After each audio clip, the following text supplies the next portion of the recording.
Radhe Radhe guys, welcome to my mini blog. और आप सभी को स्वतंत्रता दिवस की बहुत बहुत बहुत सारी ढेर सारी शुभकामनाएं। और फिर हम लोग सुबह सुबह निकल गए थे परेड ग्राउंड की ओर। और परेड ग्राउंड में जाकर के मैंने देखा कि वहाँ पे बहुत अच्छी परेड हो रही थी।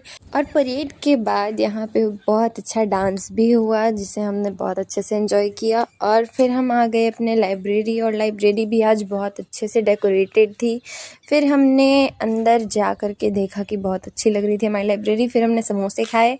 उसके बाद हम चले गए पढ़ाई करने के लिए। और पढ़ाई करने के बाद मैंने अपनी टेबल आज साफ़ की, क्योंकि आज स्वतंत्रता दिवस है तो थोड़ा सा तो होना चाहिए। फिर हम आ गए अपने घर।